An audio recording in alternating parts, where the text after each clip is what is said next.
요한계시록 3장 1절에서 6절까지 말씀입니다. 사대교회 사자에게 편지하라. 하나님의 7명과 7별을 가지신 이가 이르시되 내가 내 행위를 아노니 내가 살았다 하는 이름은 가졌으나 죽은 자로다. 너는 일깨어 그 남은 바 죽게 된 것을 굳건하게 하라. 내 하나님 앞에 내 행위에 온전한 것을 찾지 못하였노니 그러므로 내가 어떻게 말았으며 어떻게 들었는지 생각하고 지켜 회개하라. 만일 일깨지 아니하면 내가 도둑같이 이르니니 어느 때에 내가 내게 이르는지 내가 알지 못하리라. 그러나 사대에 그 옷을 더럽히지 아니한 자 몇 명이 있어 내게 있어 흰 옷을 입고 나와 함께 다니리니 그들은 합당한 자인 연고라. 이기는 자는 이와 같이 흰 옷을 입을 것이요 내가 그 이름을 생명책에서 결코 지우지 아니하고 그 이름을 내 아버지 앞과 그의 천사들 앞에서 시인하리라. 귀 있는 자는 성령이 교회들에게 하시는 말씀을 들을지어다. 아멘. 앉으시기 바랍니다. 기도하겠습니다. 하나님 아버지, 오늘도 우리가 살아계신 진리의 말씀, 하나님 주신 말씀 앞에 두려운 마음으로 섭니다. 이 말씀 가운데 담겨있는 하나님의 사랑과 또한 책망과 꾸짖음과 우리를 향해 애끓는 주님의 그 심정이 우리에게 고스란히 전해질 수 있게 도와주시옵소서. 주님의 보배로운 그 말씀, 그 진리가 질그릇과 같은 자를 통하여서 선포될 때 성령께서 역사해 주시고 우리 모두에게 동일한 하나님의 놀라운 은혜가 임할 수 있게 하여 주시옵소서. 예수 그리스도 이름으로 기도합니다. 아멘. 계속해서 우리가 소아시아에 위치한, 지금 터키 지역에 위치한 7교회를 향한 주님의 편지들을 살펴보고 있습니다. 에베소 교회로부터 시작해서 서머나, 버가모, 두아디라 교회에 이어서 오늘은 이 4대 교회에 향한 주님의 메시지를 우리가 함께 나누려고 하는데요. 이 사대라는 도시는 지난 시간에 살펴본 두아디라 지역에서 남동쪽으로 48km 떨어진 지점에 있는 도시입니다. 이 도시가 굉장히 부유한 곳으로 유명했습니다. 황금의 도시라고 부를 정도로 이 도시는 굉장히 금이 많은 도시였어요. 어느 정도였는가 하면 그 다른 더 발달된 문명이 있었는데 불구하고 이 지역에서 최초로 금화를 주조해서 통용하고 있었던 그런 도시 중에 하나였습니다. 왜냐하면 거기에는 팍툴루스 강이라는 강이 있었는데 그 강에서 많은 양의 사금이 산출되었기 때문입니다. 이 강이 여러분들이 익히 잘 알고 계시는 미다스의 손, 마이다스의 손 아시죠? 만지면 황금으로 변하는 그 신화의 배경이 되는 그런 강이었다고 해요. 굉장히 부유한 도시였습니다. 이 도시가 그 부유한 때문이었는지 몰라도 고대 리디아 왕국의 수도로서의 역할을 했는데요. 이 리디아 왕국의 마지막 왕인 크로이소스라는 왕이 그 굉장히 많은 황금을 가지고 황금 10톤을 들여서 아르테미스 신전을 건축했다고 합니다. 굉장하죠? 우리가 지금 아주 적은 양의 금을 가지고 반지 하나 만드는 것도 굉장히 좀 부담스러운데 10톤을 가지고 신전을 건축하고 자신이 섬기는 신에게 봉헌을 했을 정도로 그 도시는 부유하고 그 사치와 향락이 발달되어 있던 그런 도시였습니다. 뿐만 아니라 이 도시는 상인들이 주로 교육하는 주요 교역로의 허브에 위치해 있었기 때문에 상인들이 그것을 통해서 막대한 부를 축적할 수 있는 그런 곳이었다고 해요. 그리고 이 4대 도시의 특징 중 하나는 해발 250m의 산지에 그 도시가 건축되어 있었습니다. 성이 건축되어 있었습니다. 가파른 절벽에 그 위에 성이 건축되어 있었기 때문에 이 성은 난공불락의 성으로 불려졌습니다. 이 성을 침략해서 빼앗기 위해서는 가파른 절벽을 기어 올라서 전쟁을 수행해야 됐기 때문에 웬만한 군사력으로는 이것을 뺏을 수가 없었던 것이죠. 하지만 이 엄청난 지형적인 강점이 그들에게 사실 반대로 약점이 되는 그러한 역사적인 사례가 있었습니다. 왜냐하면 이들이 자신의 지형적인 그런 이점만 믿고 의지하고 방어를 게을리함으로 인해서 역사적으로 두 번의 참패를 당한 적이 있었습니다. BC 546년에 고레스 왕이 이끄는 페르시아 군대가 이 성을 침탈한 적이 있었는데요.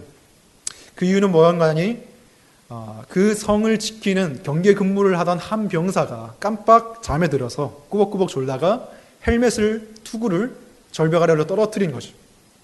근데 그 절벽 아래로 기어 내려갈 수 있는 아군들만이 아는 통로가 있었습니다. 그곳으로 이 적을 인식하지 못하고 이 병사가 그냥 비몽사몽간에 기어 내려간 거예요.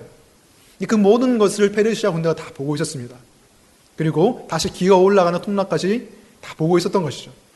그날 밤에 고레스가 이끄는 페르시아 군대는 군사를 모아서 그 통로로 군사들을 올려보내고 그 난공불락의 섬을 너무나 손쉽게 차지할 수가 있었습니다. 그런데 이 4대 교회, 4대 지역의 사람들이 이러한 역사적인 참패가 있음에도 불구하고 그것으로부터 별다른 교훈을 얻지 못하고 300년 뒤에 수리아 안티오코스 3세가 이끄는 군대에 의해서 동일한 방법으로 성을 빼앗기고 말았어요. 동일한 방법으로 그들이 방어태세를 게을리하고 그들이 너무나 태만하게 있었기 때문에 그들의 이점만 믿었기 때문에 그들의 성이 너무나 손쉽게 또 한 번 빼앗기게 됐던 것이죠. 그들의 성을 빼앗았던 안티오쿠스 3세, 수리아의 안티오쿠스 3세가 그가 점령한 넓은 지역, 4대라는 지역을 포함한 넓은 지역에 유대인 2,000가구를 이주시켰습니다. 2,000가구를 이주시켰는데 이 4대 지역의 유대인들이 굉장히 성공적으로 정착해서 활동했다는 것을 우리가 역사로부터 알 수가 있습니다. 유대 고대사라는 그런 역사책을 기록한 유명한 조세푸스라는 유대 역사가는 기록하기를 이 4대 지역의 유대인들이 시민권을 물론 가지고 있을 뿐만 아니라 그 도시 공의회의 지도자 역할까지 했다라고 기록하고 있습니다. 굉장한 영향력을 행사했던 것이죠. 그것이 실제 발굴을 통해서도 입증이 됐는데 고고학자들의 발굴을 통해서 이 4대 지역에 굉장히 큰 규모의 유대인 회당이 발견됐습니다. 굉장히 큰 규모, 지금까지 발견된 것 중에서 가장 큰 규모의 유대인 회당이 발견됐다고 해요. 그리고 드물게도 굉장히 화려한 장식이 있고 명시적으로 그 앞에 비석에 유대인의 회당이라고 표시되어 있다고 합니다. 굉장히 자랑스럽게. 이것을 통해서 무엇을 알 수가 있습니까? 4대 지역의 유대인들의 영향력, 그들이 행사하는 세력이 굉장했다는 것이죠. 그들이 너무나도 잘 정착해서 많은 영향력을 행사하고 있었다는 것입니다. 그런데 이것을 통해서 우리가 한 가지 주목해야 될 점이 있습니다. 우리가 주님께서 7교회를 향해 보내신 편지들을 읽어봤을 때 서머나와 빌라델비아 교회 같은 경우에는 유대인과의 갈등, 유대인들로부터 오는 핍박과 환난에 대해서 기록하고 있다는 것을 알 수가 있어요.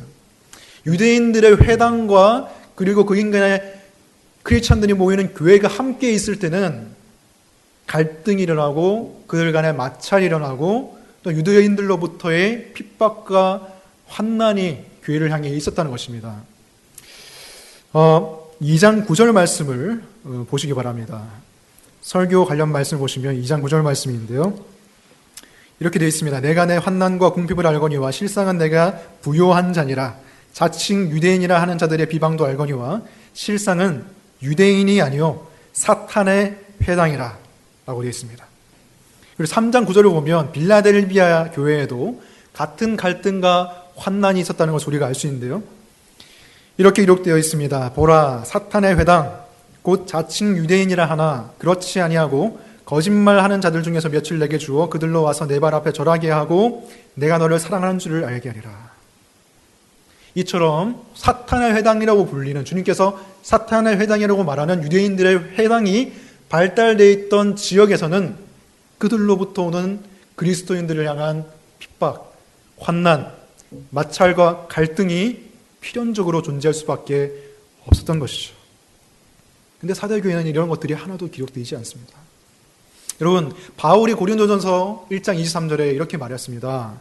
우리는 십자가에 못 박힌 그리스도를 전하니 유대인들에게는 거리끼는 것이요 이방인에게는 미련한 것이로되. 크리스천들은 그리스도를 전하는데 그냥 그리스도를 전하는 것이 아니라 십자가에 못 박힌 그리스도를 전했습니다.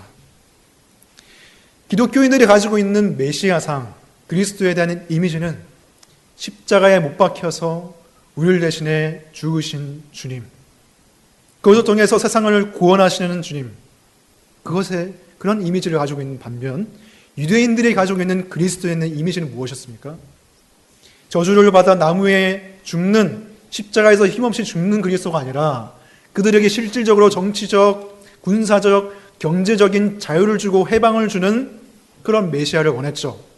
그렇기 때문에 바울이 선포했던, 교회가 선포했던 그리스도, 십자가에 달린 그리스도는 그들에게 거리끼는 것이었고, 그것을 전하는, 그들의 입장에서 이상한 도를 전하는 그리스도인들은 핍박의 대상이 될 수밖에 없었던 것입니다. 심지어 바울은 어떻게까지 했습니까? 바울은 안디옥에서 유대인들의 핍박을 받아서 돌로 처짐을 당했습니다. 바울을 향해서 유대인들이 돌을 던져서 그들을 죽이려고 했고, 바울은 실신했습니다. 그가 실신한 것을 보고서 그들은 돌 던지기를 그만뒀습니다. 그리고 바울은 어떤 사람이었습니까? 그도 유대인 중에 한 명으로서 그리스도인들을 열렬히 핍박하고 스데반을 죽이는 데 동참했던 사람이죠. 이렇게 유대인과 기독교인 사이에 피할 수 없는 갈등이 있을 수 있는데도 불구하고 사대교회는 왜 그것에 대한 아무런 언급이 없는 것일까? 왜 어떠한 것도 기록되지 않는 것일까? 심지어 어떤 이방 아니면 이단 선지자들의 공격, 거짓 선지자들의 공격이라든지 거기서 어떤 순교자가 나왔다든지 그런 고난에 대한 암시가 전혀 없습니다. 아무것도 발견할 수가 없습니다. 왜 그럴까요? 아마도 우리가 그런 역사적, 문화적 배경에 살펴봤던 그런 것 복합적인 요인들이 다 섞여 있을 것입니다. 자연이 주는 풍부한 자원들, 광물들, 그리고 그런 지리적인 이점들,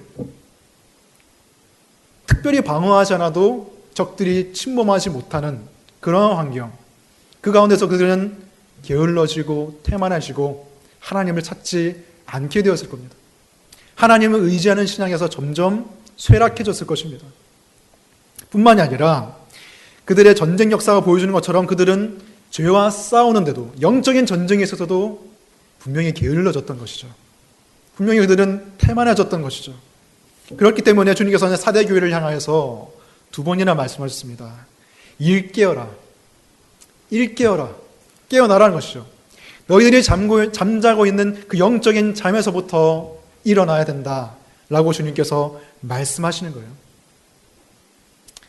너희들이 잠자고 있는 그 잠에서 깨어나서 들고 일어나서 전쟁에 뛰어들어라. 싸워라. 세상을 향하여 나아가라 라고 주님께서 말씀하시고 계시는 것입니다. 사대교회를 향해서 주님께서 어떤 진단을 내주셨습니까? 1절 말씀을 보겠습니다. 우리 1절 말씀 다시 한번 같이 읽어보겠습니다. 시작. 사대교회의 사자에게 편지하라. 하나님의 7 영과 7 별을 가지신 이가 이르시되 내가 내 행위를 아노니 내가 살았다 하는 이름은 가졌으나 죽은 자로다. 여기서 주님께서 7 영을 가졌다는 것은 7은 완전수죠.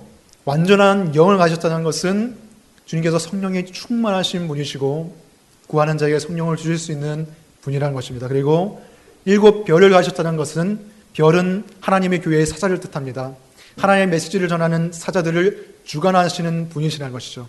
그 주님께서 사대교회에게 말씀하십니다. 너희들 스스로는 살았다는 이름은 가지고 있지만 죽은 자이다 라고 말하고 계십니다. 사대교회는 스스로 살아있다고 생각했을지 모릅니다. 실제로 그들은 살아있었습니다. 잘 살아있었습니다. 누구보다도 잘 살아있었습니다. 잘 먹고 잘 살고 있었습니다. 안락하고 평안한 삶을 누리고 있었습니다. 외부로부터 아무런 어려움 없이 그들 스스로 여기는 문제가 없이 살고 있었다는 것이죠. 하지만 주님의 눈으로 봤을 때 그들은 살았다는 이름을 가지지만 죽은 자라는 것입니다. 이어서 2절을 보시면 주님께서 말씀하십니다. 너는 일깨어 그 남은 바 죽게 된 것을 굳건하게 하라. 내 하나님 앞에 내 행위에 온전한 것을 찾지 못하노니 일깨어라, 깨어나라. 그래서 지금 죽어가는 부분들은 굳건하게 해라. 그렇지 않다가 가만두다가 태만하게 있다가는 죽어가는 부분들을 다 죽고 모든 교회가 다 죽겠다라고 말씀하시는 거죠. 그 죽어가는 부분을 살려라, 붙잡아라. 그리고 말씀하십니다. 내 행위가 온전하지 않다. 온전한 것을 찾지 못하였다. 그들에게 행위가 없었던 것이 아닙니다. 사대교회 안에 그들이 나름 가지고 있었던 믿음으로 인해서 행위를 하던 게 있었던 것이죠. 하지만 어느 선까지, 그들이 갈등을 일으키지 않는 선까지, 외부에 있는 유대인들에게 핍박을 받지 않는 선까지, 세상에 있는 다른 사람들에게 미움을 받지 않는 그 선까지만 행위를 가졌다는 것입니다. 그래서 주님께서 보셨을 때 내 행위에 온전한 것을 내가 찾지 못했다고 주님께서 말씀하시는 것이죠. 여러분, 물론 예수님께서 예수님을 따르는 자들에게 너희는 어디를 가서든지 갈등을 일으켜야 되고, 너희는 어디를 가서든지 싸움을 일으켜야 되고, 마찰을 일으켜야 되고, 그렇게 하라고 말씀하신 것은 아닙니다. 산상수훈에서 주님께서 자들에게 말씀하실 때 마태복음 5장 9절에 보면 화평하게 하는 자들은 복이 있나니 그는 하나님의 아들이라 일컬음을 받을 것이며 라고 말씀하셨습니다. 화평케 하라고 말씀하셨습니다. 영어로 보면 피스메이커라고 되어 있습니다. 평화를 만들어내는 자들. 평화 좋죠. 근데 그 다음에 예수님께서 바로 다음 구절에 이렇게 말씀하십니다. 의를 위하여 박해를 받는 자는 복이 있나니 천국이 그들의 것임이라. 평화 그리고 박해, 그것이 마치 논리적인 연속선상에 있는 것처럼 주님께서는 말씀하고 계십니다. 평화와 박해란 게 어울리지 않는 것 같지만 평화를 진정으로 이루어내는 자들이 되기 위해서는 의를 위한 박해를 받을 수밖에 없다고 주님께서 말씀하십니다. 왜냐하면 주님께서 주시는 평화, 주님께서 우리에게 주시는 평화는 세상에 주는 것과 다르기 때문이죠. 주님께서 주시는 것은 의로운 평화, 그리고 죄와는 함께할 수 없는 평화, 죄와 싸워서 이기는 평화, 환난과 핍박 중에서도 우리가 주님의 길을 가고 있다는 그 내적인 평화, 주님께 주시는 것은 바로 그것입니다. 요한일서 3장 13절에 보면 요한 사도는 이렇게 말합니다. 형제들아, 세상이 너희를 미워하여도 이상히 여기지 말라. 세상이 너희를 미워하여도 이상히 여기지 말라는 그 말씀 무슨 뜻입니까? 세상이 너희를 미워하는 것이 결코 이상한 일이 아니라 그리스도를 따르는 자라면 당연히 필연적으로 맞닥뜨릴 수밖에 없는 것이라는 것이죠. 근데 여러분, 사대교회의 모습과 분위기는 어땠습니까? 그들은 오히려 핍박과 박해가 없는 삶, 아무런 불편도 감수하지 않는 삶을 당연하게 여겼고 이상하게 여기지 않았습니다. 오히려 그들은 살아있다고 생각했습니다. 그러나 주님의 눈에는 이상했던 것이죠. 더 나아가서 죽어 있었던 것입니다. 여러분, 그런데 과연 이것이 2000년 전에 소아시아의 지역의 7교회 중 하나였던 사대교회에만 있었던 문제인가? 주님께서 만일 오늘날의 한국교회를 향하여서 편지를 보내신다면 어떤 말씀을 하실까 우리가 생각해 볼 필요가 있습니다.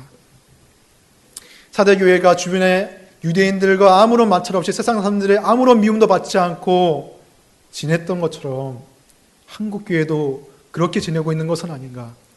주님께서 우리 교회, 한국교회를 향하여 말씀하실 때 혹시나 살아있다는 이름은 가졌지만 죽은 자라고 말씀하시는 것은 아닐까. 한국 가운데 얼마나 많은 교회들이 있습니까? 2012년 기준으로 7만 8천 개의 교회가 이 땅 가운데 있다고 했습니다. 한편으로 한 집 건너 하나 있는 편의점이 2만 5천 개 있다고 했습니다. 그렇다면 교회는 한 집 건너 3개 있는 셈이죠.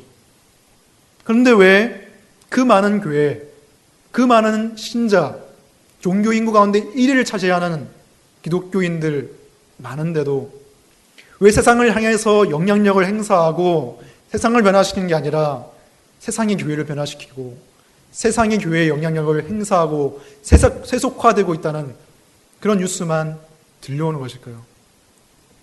왜일까요? 왜 그러는 걸까요? 왜냐하면 우리가 예수님처럼 되기를 싫어하기 때문입니다. 사실은 우리가 예수님처럼 되기를 싫어하기 때문입니다.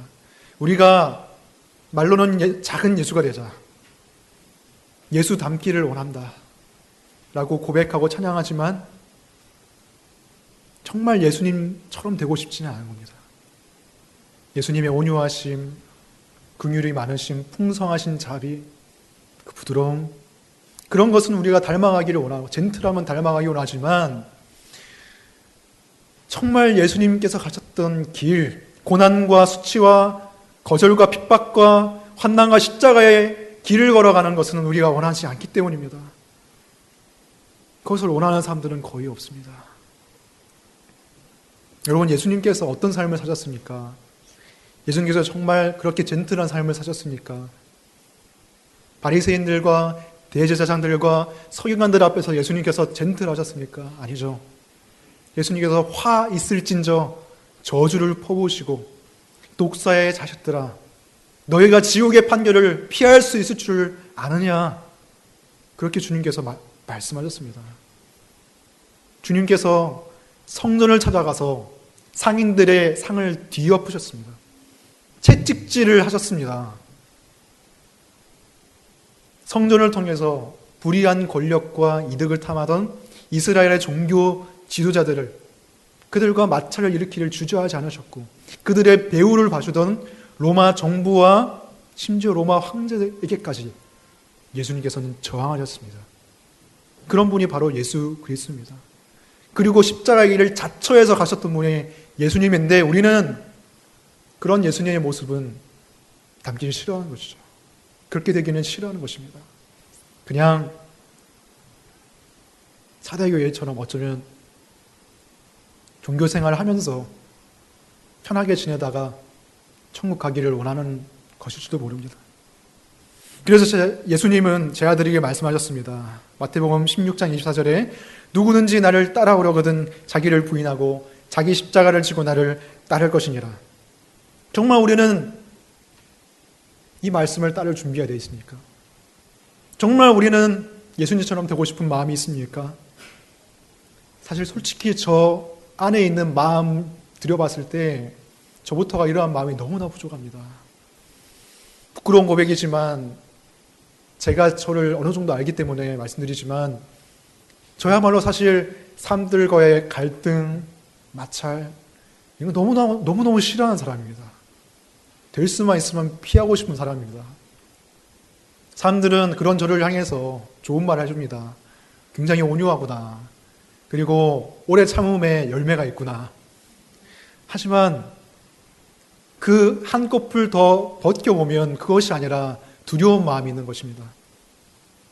사람들로부터 미움받기 싫고 거절당하기 싫고 내가 무언가 하나님의 뜻에 맞게 행했을 때에 갈등이라고 마찰이라는 것을 싫어하기 때문일 수도 있는 것이죠. 저도 그러한 제가 너무 마음에 들지 않았습니다. 그걸 벗어나고 싶었어요. 그래서 제가 책 한 권 읽었습니다. 미움받을 용기라는 책을 읽었습니다. 웃으신 분들은 그 책을 읽으셨던 것 같아요. 제 생각에. 2015년에 최장기 연속 베스트셀러. 엄청난 책입니다. 왜 이렇게 많이 팔렸을까요? 사람들이 그 대인관계에 대한 어려움을 가지고 있기 때문이죠. 사람들과의 마찰을 일으키기 힘들어하는 사람들이 그 책을 대부분 읽었을 거라고 생각합니다. 그 책에 정말 공감되는 내용이 많습니다. 그 책을 읽어보면 그 책의 골자가 뭐냐면 저자가 말하기를 사람들이 왜 대인관계에 있어서 회피하고 힘들어하고 움츠러드는가? 그것이 트라우마 때문인가? 프로이트 심리학에서는 트라우마를 얘기하지만 그 아들러 심리학에서는 트라우마를 정면으로 반박하죠. 트라우마 때문이 아니다.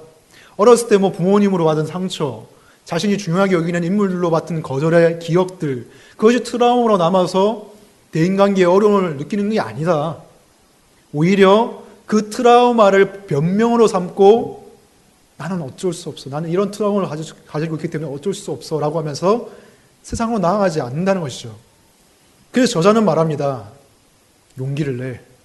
그리고 스스로 가치 있다는 인식을 가져. 사람들로부터 거절당한다 할지라도 너는 가치 있는 사람이야. 그러니까 용기를 내. 이것이 이 책의 골자입니다. 이 책의 요점이고 처음부터 끝까지의 내용을 요약한 것입니다. 근데 제가 이 책을 읽고 나서 맥이 빠졌습니다. 용기를 내라고? 근데 용기를 어떻게 내지? 난 용기가 없는데. 용기를 내는 길을 가르쳐줘야죠. 누가 안 하고 싶어서 못하나? 용기가 있어야지. 여러분, 사대교회도 어쩌면 그런 마음일 수 있습니다. 주님, 저에게 용기가 없습니다. 세상으로 나아가고 싶고 세상으로 나아가서 영향력을 행사하고 싶고 유대인 회당 앞에 가서 시위라도 하고 싶지만 저에게는 용기가 없습니다. 어떻게 해야 되나요? 미움받을 용기 저자는 그것을 안 써놨지만 주님께서는 사대교회에게 그것을 가르쳐 주셨습니다. 3절 말씀을 보면 그러므로 내가 어떻게 받았으며 어떻게 들었는지 생각하고 지켜 회개하라. 주님께서 말씀하십니다. 너희는 이미 받았고 너희가 이미 들은 것을 생각하고 지켜라. 여기 안에 주님께서 주시는 해답이 있습니다. 사실 1절부터 2절 말씀을 살펴보면 계속해서 행위에 대해서 말씀하고 계십니다. 행위에 대해서 나옵니다. 내 행위를 안다. 1절. 2절에는 내 행위가 온전하지 않다. 3절에는 행위를 고쳐라 라고 말할 것 같지만 주님께서 그것을 말씀하시는 것이 아니라 무엇을 말씀하시냐면 생각하라 라고 말씀하십니다. 생각하라. 겉으로 그냥 행위를 고치는 것이 아니라 너희에게 필요한 것은 마음의 변혁이고 영혼의 변혁이다. 그로부터 말미암아 너희에게 살아있는 믿음이 행사될 것이다. 살아있는 믿음이 역사로 나타날 것이다. 예수님께서 말씀하시는 것이죠. 그러면 이들이 생각해야 할, 이들이 받았고 들은 것은 무엇입니까? 바로 복음입니다. 예수 그리스도께서 자신의 온 생애와 죽음과 부활을 통해서 온 삶으로 증거하신 복음, 사도들을 통하여서 사대교회까지 전해내려온 복음, 그리고 사대교회의 희미해져 가고 있는 이 복음을 다시 생각하라고 주님께서 말씀하십니다. 그리고 그것을 지키고 거기서부터 회개하라고 주님께서 말씀하십니다. 그 복음이 우리에게 어떠한 영향을 미칠 수가 있습니까? 복음은 실로, 그 은혜의 복음은 실로 우리의 삶과 우리의 모든 것에 전방위적으로 영향을 미쳐서 우리 모든 것을 새롭게 할 수 있는 것입니다. 그래서 한두 가지가 아니지만 그 중에 두 가지만 말씀드리면, 첫째는 복음은 우리에게 새로운 정체성과 자아 가치를 확립하게 해줍니다. 타인에게 수용받고 싶어서, 타인에게 거절받기 싫어서, 그렇게 되면 자신의 존재감이 깎일까봐, 자신의 가치가 깎일까봐 두려워하면서 세상과의 마찰을 두려워하는 사람들이 있지만 그 사람들에게 주님께서 말씀하시는 겁니다. 사람들의 수용과 인정, 그것보다 중요한 것은 하나님의 너를 향한 시선이고 너를 향한 하나님의 변치 않는 사랑이다. 너가 얼마나 존귀한 자인 줄 아니? 주님께서 너를 위해 피를 흘리시고 주님께서 너를 위해 죽으셨는데 왜 사람들이 조금 너를 멀리한다고 너는 스스로로 가치를 깎아먹고 있니? 복음이 말하는 것입니다. 주님께서 우리를 위해서 죽으셨기 때문에 이미 엄청난 가치를 들여서 우리를 사셨기 때문에 우리는 그 가치가 변하지 않습니다. 그 담대함 때문에 우리는 세상으로 나아갈 수가 있는 것입니다. 둘째로, 복음은 승리에 대한 확신을 줍니다. 승리에 대한 확신. 그것은 그리스도께서 죄와 사망의 권세를 이기시고 다시 살아나셨다는 것에서부터 올 수가 있습니다. 주님께서는 이 세상에 있는 죄와 사망의 권세를 자신이 언젠가는 모두 끝장내시고 모두 소멸시키시고 존재 자체를 없애겠다는 건 그 약속을 자신의 부활을 통해서 보여주셨습니다. 자신의 부활을 통해서 그것을 우리에게 맛보게 하셨습니다. 아하, 언젠가는 주님뿐만이 아니라 우리도 다시 살 것이며 이 땅의 모든 죄와 사망의 권세가 전체적으로 패할 것이구나. 우리는 두려워합니다. 우리 하나님 뜻대로 살면, 우리가 정말 적극적으로 주의 뜻을 실천하고 복음을 전하면 내 삶이 파괴되지 않을까. 하지만 아닙니다. 궁극적으로 파괴될 대상은 우리의 삶이 아니라 이 땅 가운데 있는 죄고 사망의 권세고 어둠의 주관자이고 이 땅의 불의함입니다. 우리의 그 믿음이 있다면, 부활에 대한 확실한 소망과 승리가 있다면, 승리에 대한 확신이 있다면 우리는 세상으로 나아갈 수가 있습니다. 충분히 나아갈 수가 있습니다. 그 안에 무한한 힘이 감춰져 있습니다. 요한계시록이 말하는 전체적인 주제가 사실은 승리입니다. 성도들의 영광스러운 승리. 계시록 17장 14절 말씀을 보겠습니다. 계시록 17장 14절 말씀에 이렇게 되어 있습니다. 그들이 어린 양과 더불어 싸우려니와 어린 양은 만주해 주시오 만왕의 왕이심으로 그들을 이기실 터이요 또 그와 함께 있는 자들 곧 부르심을 받고 택하심을 받은 진실한 자들도 이기리로다. 아멘. 지금 성도들의 삶 가운데 박해가 있고 환난이 있지만 그것이 영적인 실제가 아니라는 것이죠. 요한의 눈에 비춰진 그 환상, 어린 양이 모든 것을 이기시고 승리하시는 그것이 영적인 실제라고 계시록은 말하고 있습니다. 그것이 우리가 가져야 되는 소망이고 그것이 우리가 용기를 주는 진정한 원천이라는 것입니다. 이 복음을 생각할 때 우리가 죽어가는 자리에서 일어날 수가 있습니다. 깨어날 수가 있습니다. 그렇기 때문에 우리는 이 자리에 와서 매주마다 복음을 듣는 것이고 들어야 하는 것이죠. 심지어는 이 자리에 나오지 않더라도 여러분의 삶 가운데 날마다 심지어 자신의 마음 가운데 스스로 복음을 전해야 된다고까지 말하고 있습니다. 내 정체성과 존재 가치가 어디에 기초하고 있는지, 또한 나에게 승리의 확신이 있는지 날마다 복음을 통해서 점검하고 묵상해야 된다는 것이죠. 그렇다면 구체적으로 우리가 싸워야 될 대상이 무엇입니까? 우리가 마찰을 일으켜야 될 대상이 무엇입니까? 첫째로 그것은 우리 안에 있는 죄입니다. 우리 내부적으로 내가 알고 있는 나의 죄악들, 그것들과 싸우는 것도 만만치 않습니다. 우리 힘으로 되지 않습니다. 하나님의 은혜로만 됩니다. 둘째로 우리 외부에 있는 죄악들, 외부에 있는 죄, 쫓기는 우리의 가정, 더 나아가서 우리 학교와 직장, 우리 사회에 있는 죄의 문제들을 우리가 하나님이 주시는 양심으로 건들기 시작하면, 그리고 복음을 전하기 시작하면 우리가 상상하지 못했던 핍박과 환난이 우리를 덮치게 됩니다. 마찰이 일어나게 됩니다. 복음을 통해서 우리가 우리 외부에 있는 죄악들에 대해서 도전을 가기 시작하면 우리의 삶이 예수님을 닮아가게 됩니다. 여러분, 주기도문에서 말하는 것이 무엇입니까? 하나님의 나라가 임하게 해달라고 기도하라고 했습니다.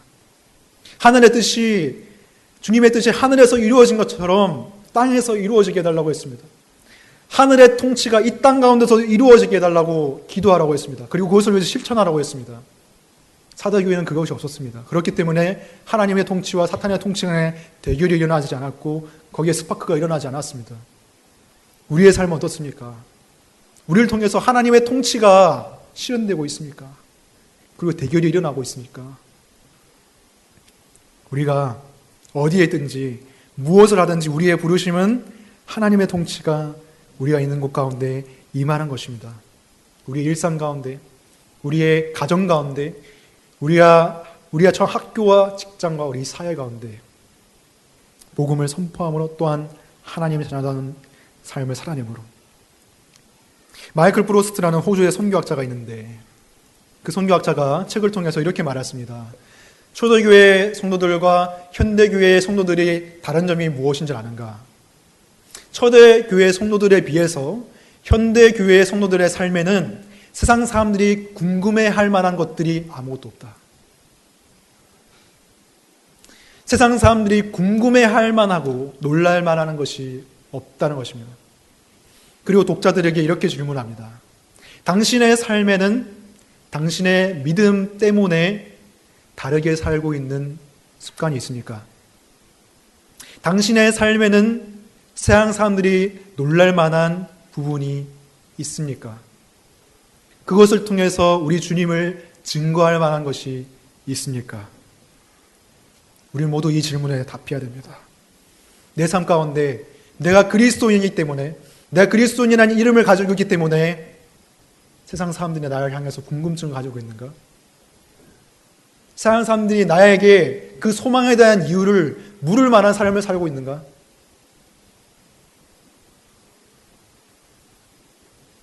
사대교회는 그런 것이 없었기 때문에, 대다수가 없었기 때문에 죽어가고 있었습니다. 다행히도 그러한 삶을 살아가는 소수의 그리스도인들이 있었습니다. 4절 말씀 함께 보겠습니다. 4절 말씀 함께 읽어보겠습니다. 시작. 그러나 사대에 그 옷을 더럽히지 아니한 자 몇 명이 내게 있어 흰 옷을 입고 나와 함께 다니리니 그들은 합당한 자인 연고라. 아멘. 주님께서 보시기에 사대교회를 주님께서 살펴봤을 때 나머지 사람들과 확연히 다른 몇몇 사람이 있다고 말씀하십니다. 주님께서 그 몇몇 사람들을 아신다고 말씀하십니다. 근데 주님께서 그 몇몇 사람을 무엇으로 알아차리셨는가? 그 몇몇 사람은 주위 사람들과 어떤 점에서 확연히 달랐는가? 어떤 점에서 달랐습니까? 그들의 옷을 더럽히지 아니한 연고라. 그들의 옷을 더럽히지 않음으로 주위 사람들과 확연히 구별됐던 삶을 소수의 그리스도인들이 살고 있었습니다. 여러분, 그 옷은 무엇을 뜻합니까? 바로 신자의 양심과 영혼과 합당한 행실을 뜻합니다. 그 그리스도인들에게 주위의 사람들이 뭐라고 말했을까요? 야, 옷은 입고 다니면 더러워지기 마련이야. 그 자연스러운 건데 왜 그렇게 깨끗하게 옷을 관리하려고 하니? 너만 예수님 믿니? 너만 더러워지지 않으려고 지금 그렇게 하는 거니? 사람들 다 그렇게 하고 있는데. 이렇게 말하지 않았을까요? 많은 핍박과 환난이 주어지지 않았을까요? 하지만 동시에 그들은 그들의 주위에 영향력을 분명하게 끼치고 있던 사람들이었을 것입니다. 저 사람들은 왜 옷을 더럽히지 않는 걸까? 왜 저 사람이 입고 있는 옷은 내 옷과 다를까? 사람들이 분명히 생각했을 것입니다. 그것이 증인된 삶이 아닐까요? 그 증인된 삶을 산 자들에게 주님께서는 마지막 날에 흰 옷을 주신다고 말씀하십니다. 여기서 흰 옷은 완전한 정결함과 거룩함과 의로움을 상징합니다. 뿐만이 아니라 계시록 전체에서 이 흰 옷에 대해서 살펴봤을 때 이 흰 옷을 입은 사람들은 세상에서 환난을 통과한 사람들이라고 말합니다. 요한계시록 7장 9절 말씀을 보면 흰 옷을 입고 어린 양을 찬양하는 무수한 무리의 사람들이 나옵니다. 요한계시록 7장 9절 말씀 보면 이 일 후에 내가 보니 각 나라와 족속과 백성과 방언에서 아무도 능히 셀 수 없는 큰 무리가 나와 흰 옷을 입고 손에 종려가지를 들고 보좌 앞과 어린 양 앞에 서서, 그리고 그 어린 양 앞에 서 있던 장로 중에 하나가 그 흰 옷 입은 무리가 누구인지 요한에게 묻습니다. 몰라서 묻는 것은 아니었습니다. 13절 보면 장로 중 하나가 응답하여 나에게 이르되 이 흰 옷 입은 자들이 누구며 또 어디서 왔느냐. 14절 내가 말하기를 내 주여 당신이 아시나이다 하니 그가 나에게 이르되 이는 큰 환난에서 나오는 자들인데 어린 양의 피에 그 옷을 씻어 희게 하였느니라. 그렇습니다. 이 흰 옷 입은 무리들은 세상에서 큰 환난을 거치고 나온 자들입니다. 그들을 위해서 피 흘리신 어린 양과 같이 그들도 피 흘리고 죽음으로써 주님을 증언했던, 예수 그리스도와 같은 길을 걸어갔던 그런 사람들이 흰 옷을 입고 손에는 종려나무 가지를 들고 보좌 앞에서 찬양하고 있었던 것이죠. 여러분, 이것이 그리스도를 믿는 우리들의 소망입니다. 다른 것이 우리들의 꿈이 아닙니다. 이것이 우리들의 소망입니다. 적어도 옷을 더럽히지 않기 위해서 발버둥 치고 애쓴 자, 그런 자로 주님 앞에 기억되는 것, 흰 옷을 입고 주님 앞에 서게 되는 것, 그것이 우리가 바라야 되고 꿈꿔야 될 비전이 아니겠습니까? 요한계시록을 보면, 가만히 읽어보면 이 언어가 너무나 생생합니다. 그래서 읽으면 머릿속에 그려집니다. 흰 옷을 입은 자, 주님과 함께 다니는 그러한 장면, 손에 종려나무를 들고 있는 장면, 너무나 생생한 언어로 그려져 있는데 저는 이것이 그냥 하는 것이 아니라고 생각합니다. 이 생생한 언어를 통하여서 우리 안에 있는 거룩한 상상력을 불러일으키고 우리가 이 동일한 꿈을 꾸게 하시기 위해서 이렇게 하신 것은 아닐까요? 이 생생한 장면이 우리 안에 심겨져서 이것이 우리 안에 소망이 되고 우리에게 용기를 주게 하기 위해서 그런 것이 아닐까요? 어떤 사람은 크리스천의 비전이 무엇이 되어야 하는지 많이 고민하고 기도하고 또 실제 환상을 구하는 사람이 있습니다. 하지만 우리에게 필요한 우리의 신앙생활을 위해 우리가 저 천국 도성까지 가는 길에 필요한 모든 환상은, 모든 꿈은 요한이 대신 꾸어주었고 생생한 언어로 기록되어 우리 머릿속에 지금 그려지고 있는 것이죠. 5절 말씀을 보면 이기는 자는 이와 같이 흰옷을 입을 것이요 내가 그 이름을 생명책에서 결코 지우지 아니하고 그 이름을 내 아버지 앞과 그의 천사들 앞에서 시인하리라. 이기는 자, 이들은 세상에서는 진 사람들입니다. 세상에서는 패배한 사람들입니다. 우리 예수님처럼. 하지만 주님은 이기는 자라고 말합니다. 이기는 자, 죄와 싸워서 이긴 사람, 자신의 옷을 더럽히지 않은 사람, 그들은 흰 옷을 입을 것이요 자신의 이름을 생명책 가운데서 발견할 수 있을 거라고 말합니다. 생명책, 살아있는 책, 그 안에는 죽은 이름이 없습니다. 살아있는 이름만 있습니다. 자기 스스로 살아있다 하는 이름이 적혀 있는 것이 아니라 정말 살아있는 이름, 생명책이니까요. 살아있는 이들의 이름이 기록되어 있는 책입니다. 이 세상에서는 죽임당하고 환난과 핍박을 통과하고 불편을 감수했던 그런 삶을 살았을지라도, 죽은 듯이 살았을지라도 생명책, 살아있는 책에 자신의 이름이 기록되어 있다는 것이죠. 주님께서 그 이름을 마지막 날에 하늘 아버지 앞과 천군 천사들 앞에서 시인해 주실 것입니다. 이 영광스러운 비전이 우리의 삶에 가장 큰 용기를 불어넣을 수 있습니다. 그리고 이것이 저와 여러분의 영원한 운명입니다. 이 땅에서 일희일비하면서 그렇게 사는 그것이 우리의 운명이 아니라 흰 옷을 입고 하늘 아버지 앞에서 생명책에 기록된 내 이름을 확인하고 천군 천사들 앞에서 내 이름이 크게 시인되는 그것이 우리의 영원한 운명이라는 것이죠. 어떤 사람들은 오히려 자신이 없어 할지도 모르죠. 내가 정말 그렇게 될 수 있을까? 내가 정말 마지막 날에 이름이 불릴 수 있을까? 생명책을 펴봤을 때 내 이름이 있을까? 내가 정말 옷을 더럽히지 않고 살 수 있을까? 흰 옷을 입을 수 있을까? 나는 지금 죽어 있는데 어떻게 해야 될까? 근데 여러분, 주님께서는 죽어 있는 사대 교회를 향해서 편지를 보내셨습니다. 주님께서는 이미 죽었다는 진단을 내린 그 사대 교회를 향해서 말씀하셨습니다. 깨어나라고, 다시 일어나라고. 그것이 주님의 마음입니다. 그것이 주님의 애끄는 심정입니다. 의사들은 환자의 생명이 끊어지게 되면, 사망 진단을 내리게 되면 거기서부터 치료 행위는 끝나게 됩니다.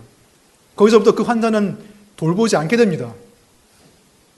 하지만 주님께서는 사망 진단을 내린 사대교회를 향해 편지를 쓰셨습니다. 그리고 그들을 향해 계속 말씀하십니다.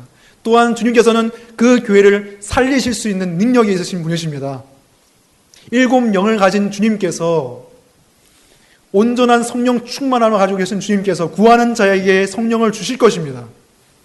그리고 그 성령을 우리를 일으킬 것입니다. 우리는 하나님의 은혜로 마침내 주님 앞에 서게 될 것입니다. 그것이 우리의 운명입니다. 우리 힘으로는 할 수 없습니다. 그 7 영의 힘으로, 하나님의 은혜의 힘으로, 복음의 힘으로 우리는 하나님 앞에 설 수가 있는 것입니다. 만일 저를 포함해서 여러분 가운데 스스로 사대교회와 같이 생각되시는 분들이 있다면 절망치 마시고, 오늘 사대교회 하신 사대 교회를 향해서 말씀하시는 주님의 말씀을 굳게 붙잡으시기 바랍니다. 어떻게 받았고 어떻게 들었는지를 생각하시길 바랍니다. 또한 그 영광스러운 비전을 머릿속에 그리시길 바랍니다.